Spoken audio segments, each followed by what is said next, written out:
मेरे बच्चे, परिकर से आए हुए समस्त प्रतिजन, मंचासीन विप्रजन, विद्युतजन,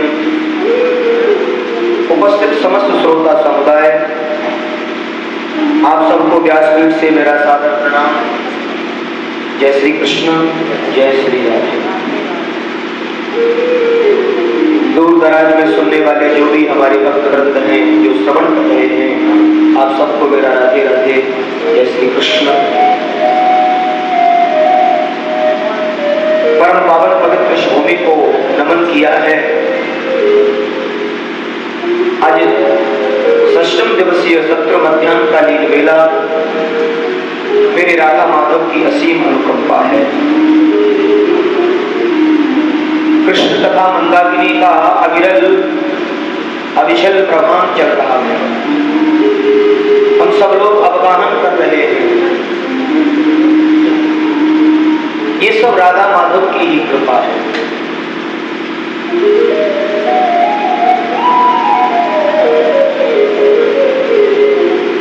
आइए मन और वाणी दोनों को पवित्र करना है। बड़े भाव से, बड़ी श्रद्धा से हरिनाम का आश्रय लेना है। हरिर नाम कैवलम, हरिर नाम कैवलम। कृष्ण गोविंद गोविंद गोपाल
एक बार प्रेम से बोलिए राधे राधे।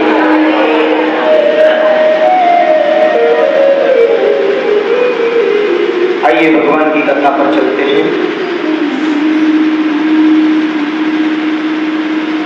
कल सायंकालीन वेला में भगवान कृष्ण की अनेकों बाल लीलाओं का श्रवण किया।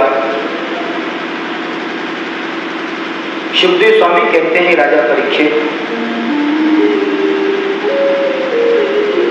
जो जीव भगवान की बाल लीलाएं सुनते हैं उनके जीवन से चिंताएं दूर होने लगती हैं। ऐसा भगवान कृष्ण की बाल लीलाओं का प्रभाव है। कभी जीवन में विशेष परेशानी अगर आ जाए तो कृष्ण की बाल लीलाओं को श्रवण करें, भगवान के श्री किशोर चरित्र का अवगाहन करें अपने जीवन में, तो जीवन में आनंद की अनुभूति होने लगती है। ऐसा श्री लाल जी की जो कथाएं हैं, बाल कथाएं हैं, उनसे बड़े आनंद की अनुभूति होती है। कल गिरिराज पूजा महोत्सव का अद्भुत आनंद प्राप्त किया। प्रत्यक्ष जो देव हैं श्री गिरिराज जी, समस्त ब्रजवासी ब्रज गोपालों ने मिलकर के श्री गिरिराज महाराज को पूजा है, मिलकर के पूजा है। देवराज इंद्र को मालूम हुआ देवर्षि नारद के द्वारा, मेघमालाओं को आदेशित किया है, साम्रतक नामक मेघ को भेजा है, जाओ ब्रजमंडल को डुबो दिया जाए, घोर बारिश होने लगी।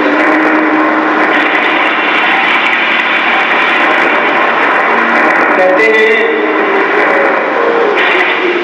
आचार्य सुखदेव बड़ा सुंदर वर्णन किए हैं।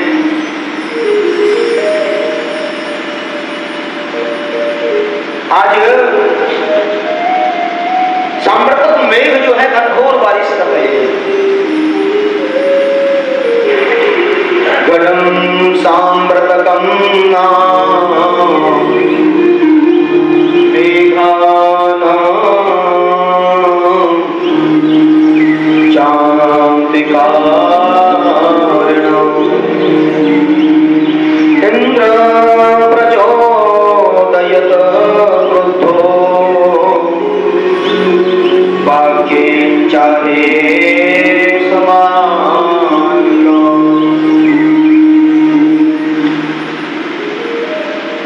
मेघमालाओं को आदेशित किया है, साम्प्रतक मेघ स्वयं आए हैं। 7 दिन 7 रात्रि पर्यंत घनघोर बारिश हुई है। एक भी गांव सुरक्षित नहीं, बड़ी जोर जोर से तड़तड़ करके बारिश पड़ रही है। काले पीले बादल और ब्रजवासी रोते बिलखते श्री लाल जी के पास में पहुंचे, गोपाल के पास में पहुंचे हैं। हे गोपाल हमें बचाओ, गोपाल विघ्न उद्विग्न होता है।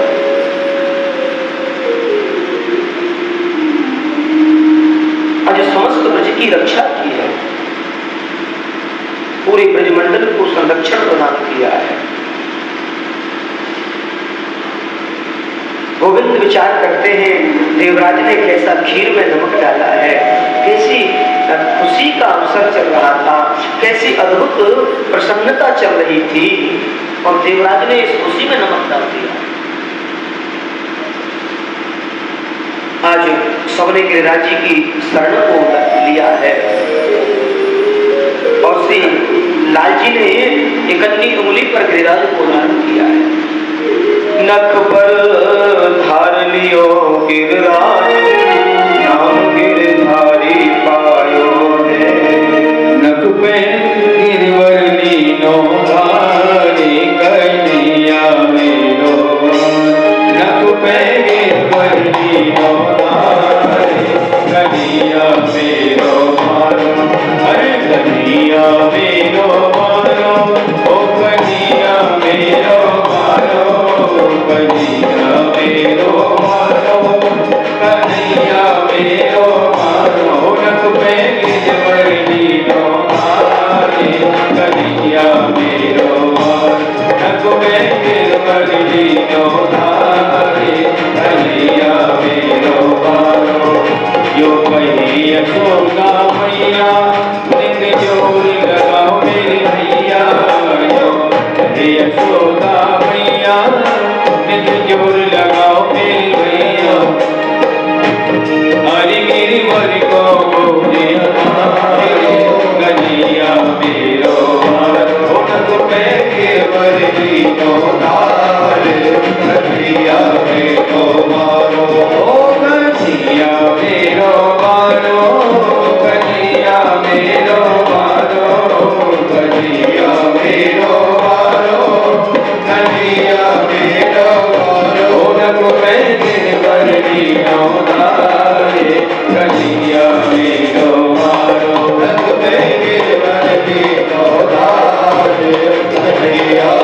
इंद्र ने कीनो जब गोवर्धन धर लीनो जब इंद्र ने कीनो जब गोवर्धन धर लीनो बादल बरस बरस गए हारे कन्हैया मिलो मारो बादल बरस बरस गए हारे कन्हैया मिलो मारो नकुबे गिरवर लीनो धारे कन्हैया मिलो मारो नकुबे गिरवर लीनो धारे कन्हैया मिलो मारो हरियो कहे को चुरी मारो लतियन को दे सहारो यो कहे को चुरी मारो लतियन को दे सहारो यो कहे को चुरी मारो लतियन को दे सहारो यो कहे को चुरी मारो लतियन को दे सहारो रे मन बदल प्रीत पुरारे कन्हैया मिलो मारो नकुबे गिरवर लीनो धारे कन्हैया मिलो मारो अरे कन्हैया मिलो मारो कन्हैया मिलो मारो कन्हैया मिलो मारो कन्हैया मिलो मारो नकुबे गिरवर लीनो धारे कन्हैया मिलो मारो नकुबे गिरवर लीनो धारे कन्हैया मिलो मारो कन्हैया मिलो मारो कन्हैया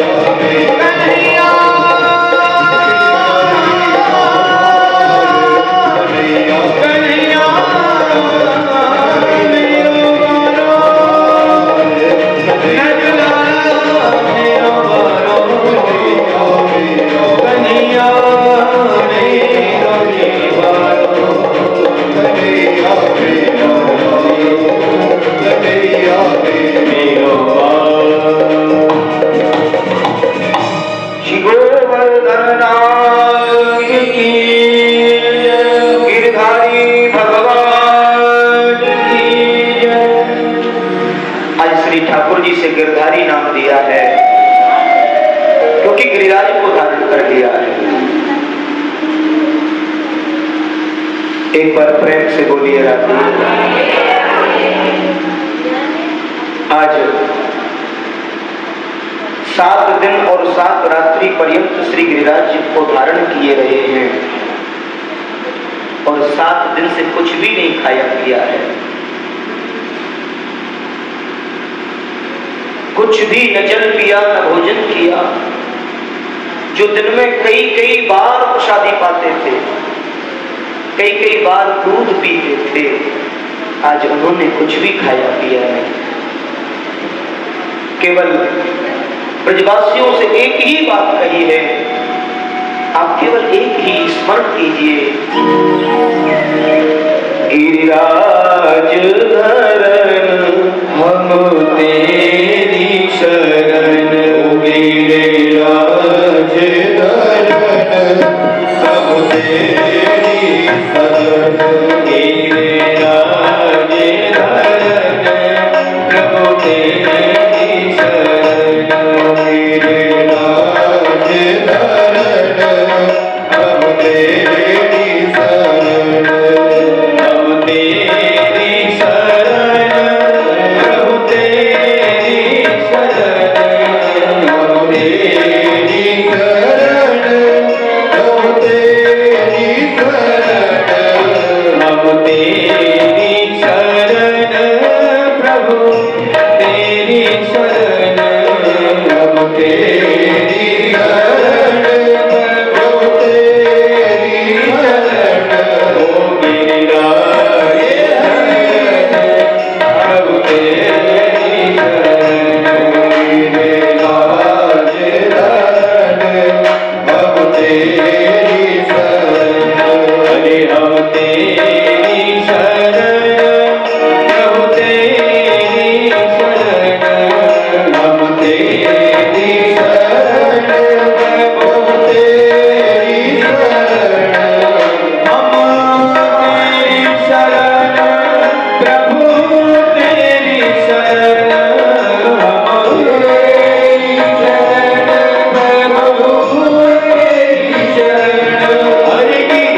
होगी आगे शरण अब तेरी प्यारे अब तेरी शरण होगी आज प्रभु तेरी शरण गिर आज शरण प्रभु तेरी शरण प्रभु तेरी शरण प्रभु प्रभु तेरी शरण प्रभु तेरी शरण श्री गोवर्धननाथ की जय हो। कई दिन हो गए हैं, मैया यशोदा ने निवेदन किया है, लालजी से कहा है बेटा कई दिन से कुछ खाया पिया नहीं है, कुछ तो खा लो, जलपान ही कर लो। मना कर दिया है मैया, देखा नहीं मेरा अनुष्ठान चल रहा। 7 वर्ष के हैं श्री लालजी उस समय। एक 7 वर्ष का बालक माँ से कहता है कि माँ आप देख नहीं रही हो मेरा अनुष्ठान चल रहा है। हाँ मैं देख रही हूँ मेरे लाल, कई बार खाने की आदत है ना तुझे, कुछ तो खा ले। मैया मैं नहीं खा सकता। बाबा से कही, बाबा ने भी 1-2 बार कहा बेटा कुछ खा पी लो, माँ बोल रही है, मना कर दिया बाबा मैं नहीं खा सकता। बारिश जब तक बंद नहीं होगी तब तक मैं भोजन नहीं करूंगा, मैं जलपान नहीं करूंगा। इस तो ब्रजवासी भी तो भूखे प्यासे हैं मेरे साथ, मैं कैसे खा सकता। मधुमंगल ने खूब समझाया। भैया मैया कह रही हैं, बाबा कह रहे हैं, हम सब कह रहे हैं, तुम कुछ तो मानो। बिल्कुल तुम मना कर दिया, नहीं मैं कुछ नहीं करूं। लेकिन एक बड़ी विचित्र बात होती है, ब्रजवासी बालकृष्ण को भगवान नहीं मानते, अपना सखा मानते। और सखा से तो कैसे भी बात की जा सकती है। गोपाल तुम किसी की बात मानते ही नहीं हो, हम बात नहीं करेंगे तुमसे। अरे मधुमंगल गुस्सा क्यों हो रहे हो? अरे भैया गुस्सा नहीं हो रहा हूं, मैया ने भी कहा है, बाबा ने कहा है, हम सब कह रहे हैं, पर तुम खाते ही नहीं हो। अरे भैया कुछ खा पी लो। मधुमंगल को कहा मधुमंगल मैंने अगर गिरिराज से उंगली को हटाया तो श्री गिरिराज जी नीचे आ जाए। देखा नहीं मैंने गिरिराज धारण किया हुआ है। मधुमंगल कहने लगे हो भैया तो इसका मतलब तो तू हमारे सामने भगवान बन रहे हो है, माने सब कुछ तू ही कर रहे हो है। भगवान मुस्कुराते हैं कि मैं अगर ये कहूं कि मैं भगवान हूं तो बिल्कुल भी नहीं मानने वाले, मानेंगे ही नहीं। कन्हैया ने इशारे में अचक बड़े धीरे से कहा हाँ तुम्हें मालूम नहीं मैं भगवान हूं। ओ मधुमंगल ने कहा बड़वाया भगवान बन गए बारो, कहा करोगे ना ब्रज में भगवान को सो कछु पियो का। भगवान बोले मधुमंगल ये भी कोई पूछने की बात है? बोले क्या किया भगवान का सा यहाँ? बोले मैंने धेनुकासुर मार्यो, केसी मार्यो, प्राणव्रत मार्यो, सकटासुर मार्यो, ब्रह्मासुर मार्यो और पूतना मारियो हो। बस मारी कहने पूतना आयो, पूतना मारने वालो तो ना बताओगा लाला जागना कहने पूतना मारी ना बा मरी मराई पूतना में 4 लाठी का होने गई। आयो पूतना मारने वालो बनो भगवान। भगवान मुस्कुराने लगे हैं, ये ब्रज जन है, ये मुझे भगवान नहीं मान सकते। एक बार प्रेम से बोलिए राधे राधे। ज्यादा ही जब जिद करते हैं तो श्री लाल जी ने उंगली को थोड़ा सा ढीला किया है, थोड़ा सा हटाया है। ऐसे धारण किए हुए थे और जैसे ही हटाया तो चट चट करके सब लाठी डंडे फटने लगे हैं और गिरिराज नीचे आ रहे हैं। ओ कन्हैया रोकियो रोकियो भैया, संभालियो संभालियो। भगवान ने फिर गिरिराज को धारण कर दिया।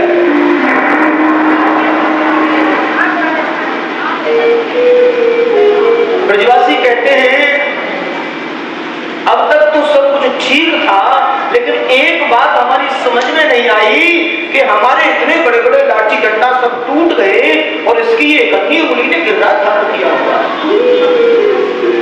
मनमंगल फिर आए, कन्हैया हाँ बोले हमारी ये सब लाठी डंडा सब टूट गए और तेरी उंगली ने गिरिराज को उठा दिया। ये उंगली में ताकत कहां से आई है? कन्हैया के नेत्र सजल हो गए हैं और जो वास्तविक परिवेश है उसको बता रहे हैं। कछुमा कन को बल बढ़ो और कछु गोपन करी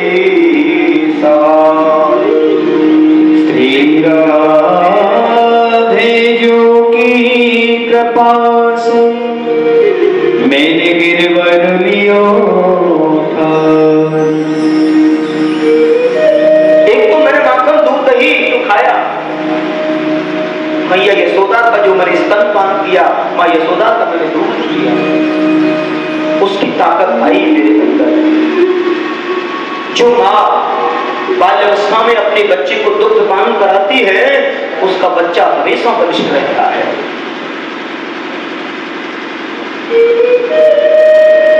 मैंने माँ यशोदा का दूध पिया है, यशोदा मैया का दूध पिया है, मालूम नहीं तो है। अब किसी का बालक कोई बड़ा काम करे और ये कह दे माँ के सामने कि मैंने अपनी माँ का दूध पिया है तो माँ की खुशी का ठिकाना नहीं रहता है। यशोदा मैया तो वैसे ही गदगद रहती है, हाँ मेरे लाल को मैंने बहुत दूध पिलाया है। एकदम से बड़ी खुशी हो जाती।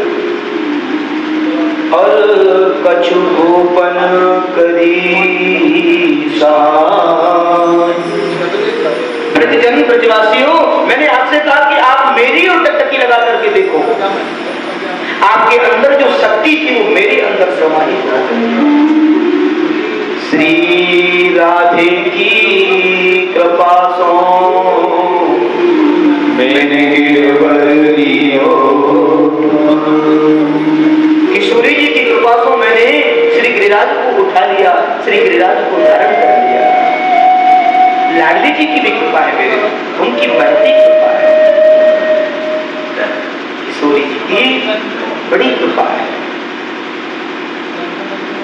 कहते हैं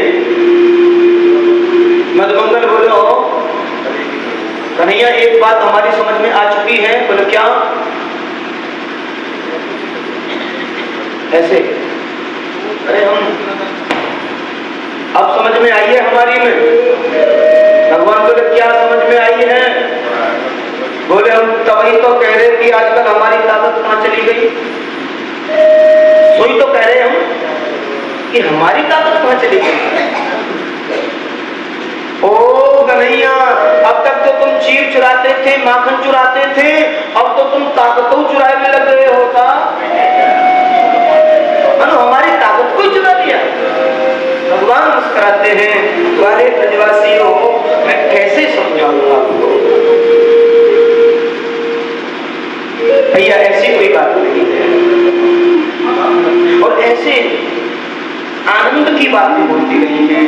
और 7 दिन और 7 रात्रि पर्यंत गिरिराज के मध्य में, गिरिराज के नीचे सबने खड़े होकर के और अटल साप्ताहिक अनुष्ठान को किया। दिव्य अनुष्ठान। अब यहाँ लोग है भगवान का गिरिराज उठाना, ब्रजवासियों को एकजुट करना, और सबके साथ में सामूहिक श्री साप्ताहिक अनुष्ठान का करना। शायद सामान्यतः सभी एकत्रित नहीं हो पाते, इकट्ठे नहीं हो पाते।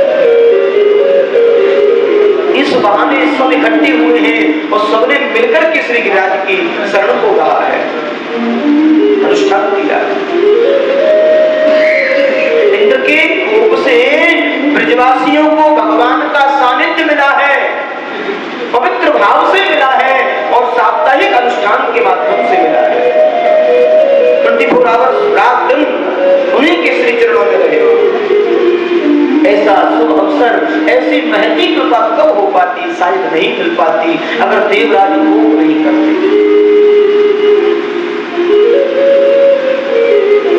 मन ही मन गोविंद निहार रहे हैं ब्रजजनों को। और आज बारिश बंद हो गई है, बरसने वाला जल कहां चला गया है। और मैया ने आज कन्हैया को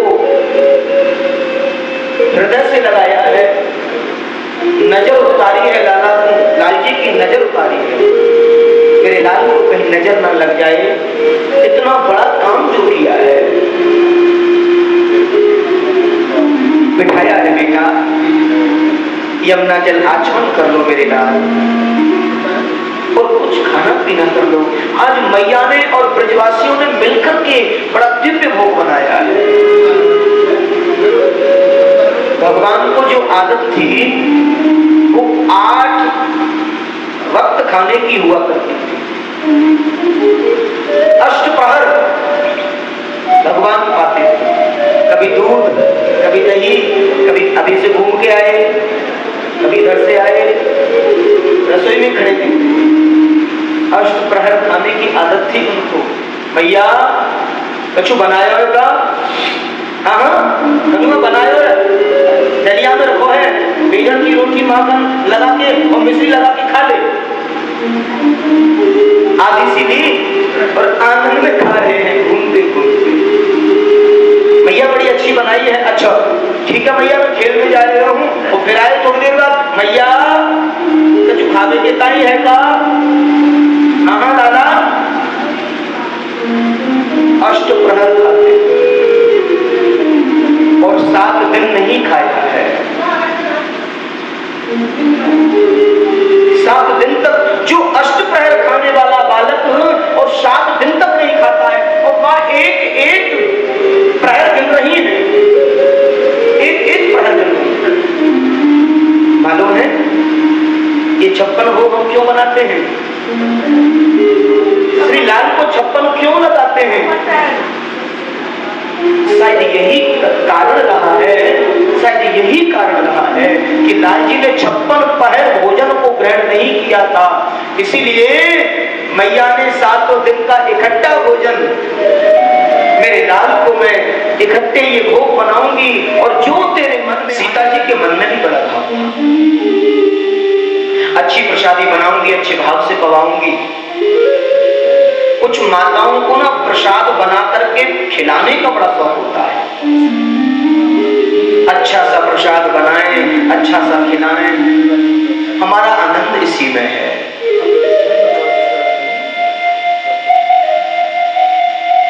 हमारे सनातन संस्कृति में उसे कहते हैं पाक रसोई, पाक शास्त्र, होम साइंस। ये भी एक लॉजिकली विषय है और ये डिपेंड करता है हमारे विचारों पर। हम जिस विचार से प्रसादी बनाएंगे उतना ही उसमें आनंद आएगा।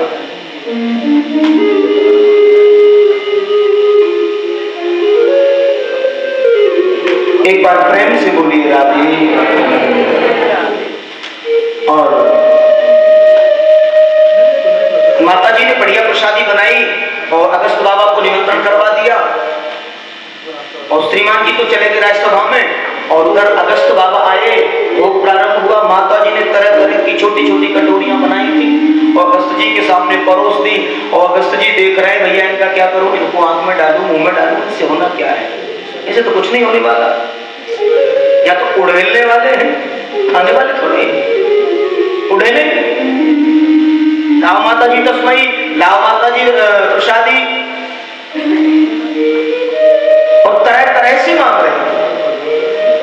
कैसा भाव दिया है, कैसा दिव्य भाव प्रकट किया है। 5 दिन हो गए, माता जी परेशान। लेकिन एक बात हमारी संस्कृति में बड़ी विचित्र है, और भारतीय पद्धति ये कहती है, कोई भी भारतीय नारी कभी ये नहीं चाहती कि मेरे घर की बदनामी हो। मेरे यहाँ आया हुआ अतिथि अगर घर से बाहर जाए तो कल जाकर के ये जरूर कहे कि हमने उनके यहाँ प्रसादी पाई, बड़ा आनंद आया। हर भारतीय नारी चाहती है, ये परंपरा है हमारी। और माता सीता को बस एक ही बात कि मेरे घर की लोक लाज समाप्त हो जाएगी। आज अगर महात्मा भूखा गया घर से, ब्राह्मण अगर भूखे चले गए, तो मेरी घर की जो लोक लज्जा है वो समाप्त हो जाएगी। वो बनी रहे, कैसे भी बनी रहे। कई बार तो कभी कोई चीज की त्रुटि होती है ना, तो माताएं श्रीमान जी को भी मालूम नहीं पड़ने देती, पहले इंतजाम कर देती है। हाँ, चुपचाप सहेलियों से कहेंगी, किसी से कहेंगी, अरे ये चीज नहीं है, उनको तो याद ही नहीं है, तुम ले आओ। हाँ, और सीता जी ने सोई रिद्धि और सिद्धि दोनों को बुलाया, दोनों को बुला लिया है, और रिद्धि सिद्धि बड़ा सहयोग कर रही है रसोई में। माँ जी आप ये करो, हम ये कर रहे हैं। हाँ, आप सहयोग करिए। रिद्धि सिद्धि दोनों लग रही है, और पसीना पसीना। अब 11वां दिन चल रहा है, प्रसाद लाओ माता जी, लाओ माता जी। अब श्रद्धा डगमगा रही है। गणपति बाबा को बुलाया है, और गणेश जी खाने वाले हैं, पूरा बढ़िया सेवा करेंगे। और बैठ तो सकते नहीं, बड़ा उधर है, तो खड़े खड़े झरिया जी से पूड़ियां जब निकाल रहे हैं, पूड़ियां डाल रहे। लो माता जी, मैं पूड़ियां बन सिखवाऊंगा आपकी। और गणेश जी स्वयं आए हैं और पूड़ियां बनवा रहे हैं, और झरिया जी में डाल रहे हैं। पसीना टप टप पसीना चल रहा है। आचार्य सुखदेव कहते हैं, राजा परीक्षित 15वां दिन चल रहा था। सीता जी गई दौड़ी दौड़ी, देखो महात्मा ने कर लिया होगा। बाबा प्रणाम।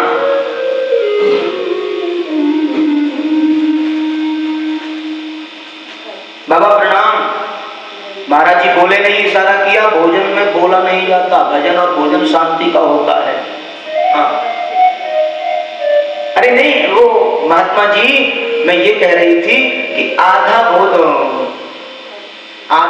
हो जाए तो थोड़ा आचमन किया जाता है अंजलि से। महात्मा जी बोले जब हो जाएगा आधा तो आचमन कर लेंगे, अभी आधा हुआ ही नहीं है। 15वां दिन चल रहा है और अभी आधा ही नहीं हुआ है। अब तो और भी दम निकल गए। अभी 15वां दिन चल रहा है और इनका आधा भोजन नहीं हुआ है, तो पूरा कब होगा? कब होगा? आई दौड़ी दौड़ी, अभी आधा नहीं हुआ है, पता नहीं क्या होगा। कहते हैं 16वां दिन चल रहा है। आचार्य जी बड़ा सुंदर भाव देते हैं। अब तो सीता जी बिल्कुल निर्वस हो रही है और श्री रघुवर सरकार को याद कर रही है। सरकार, अब लोग लाज कैसे बचे, ये महात्मा कैसे प्रसन्न हो। सरकार ने भाव समझा और आए और आकर के कहा, देवी सब ठीक तो है। दोनों हाथ जोड़ लिए हैं और चरणों में बैठ गई हैं। प्रभु, घर की लोग लाज बचने का कोई तरीका बताओ। ये महात्मा भोजन से उठ ही नहीं रहे हैं। भगवान बोले, आप ही ने तो कहा था कि कोई ऐसा विप्र लाओ जो चकाचक पा सके, ऐसा कोई ब्राह्मण लाओ। माता जी बोली, मैंने तो कोई ब्राह्मण बोला था कि अच्छा सा भोजन पाए, मैं प्रसादी बनाऊं, खुश होके जाए, आशीर्वाद देके जाए। और ये ऐसा जय महाराज, ये तो कुछ बोलता ही नहीं है, बस लाओ। ऐसे महात्मा के लिए मैंने कहा। रघुवर सरकार ने कहा, आपकी श्रद्धा तो पूरी हो गई ना?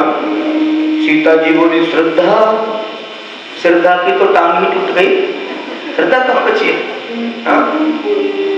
राम जी समझ गए कि अब इससे ज्यादा ठीक नहीं है और गए हैं और श्री विप्रदेव को प्रणाम किया। बाबा बस सरकार बस हो गया काम? बोले हाँ। तो एकदम से जोर से डकार ली है, और जैसे डकार ली रसोई तक आवाज गई, माता जी को थोड़ी सी तसल्ली। हाँ, अब तो लगता है भोजन हो गया। ठीक है, भोजन हो गया। अब क्या करना? लाओ देवी जल, पानी पिलाओ। सीता माता बड़ी चतुर है, बड़ी प्रवीण है, बड़ी वेदता है, और आए जैसे ही और तुरंत आकर के निवेदन किया है, प्रभु जी प्रसादी कैसी बनी? अब देखो, ये माताओं की सबसे बड़ी एक बड़ी अच्छी आदत होती है कि भोजन कराने के बाद में या भोजन कराते समय पूछती जरूर है। हाँ, पूछती जरूर है कैसा बना। तो एक बार प्रेम से बोलिए राधे राधे। अब माताओं की आदत होती है, और समझदार व्यक्ति वही है जो जैसा भी बना है प्रसाद उसकी बड़ाई जरूर। हाँ, ज्यादा बढ़िया बन जाए तो अरे क्या, थोड़ा कुछ कमी रह जाए नहीं, बहुत अच्छा, बहुत अच्छा। हाँ, अब देखो घर में भी अगर नमक ज्यादा डल जाए ना सब्जी में, और श्रीमती जी पूछती जरूर है सब्जी कैसी बनी थी आज? नमक ही डाल दिया इसमें। अरे हमें मालूम था तुम्हें हमारे हाथ की बढ़िया लगती नहीं है। लगती कब?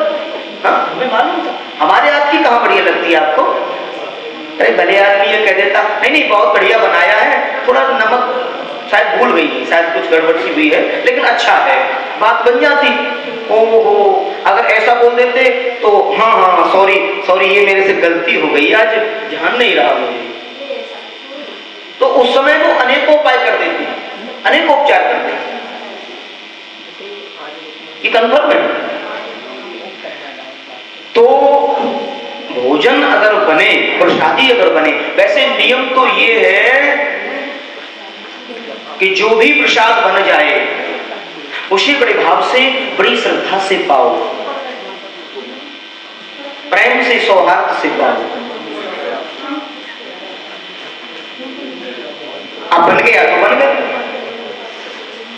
आज नमक ज्यादा डल गया तो क्या कोई गड़बड़ थोड़ी हो गया? कोई बात नहीं, थोड़ा कम इशारा करके खा लेंगे, क्या दिक्कत है?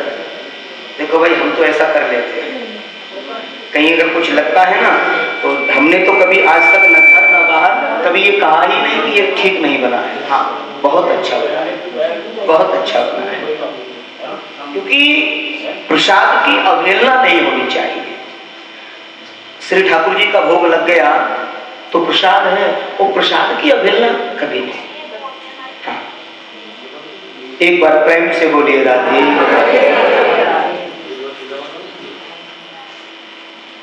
तो श्री जानकी मैया जो है पूछ रही थी, तो अगस्त बाबा बोले अरे जानकी जी तुमने बढ़िया भोजन बनाया, इसीलिए तो लगातार करता रहा, मुझे तो मालूम भी नहीं पड़ी। हाँ महात्मा जी, मैं यही सोच रही थी शायद भोजन ज्यादा अच्छा बन गया, तभी तो ज्यादा खा लिया मैंने। अरे बाबा सब आप ही की तो कृपा है।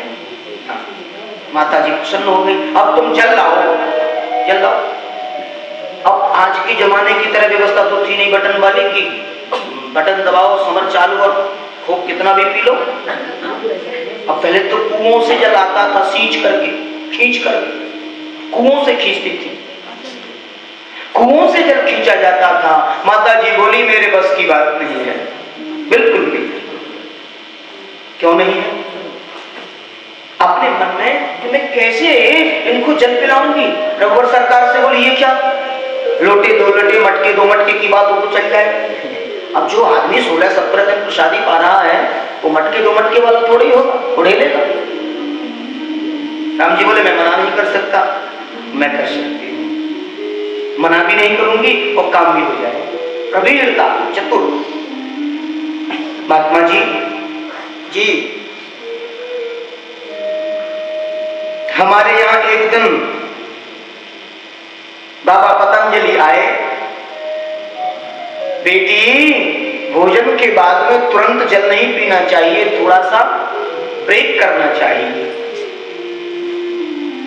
मना किया था। मैंने कहा बाबा क्यों? बोले नुकसान हो जाता है।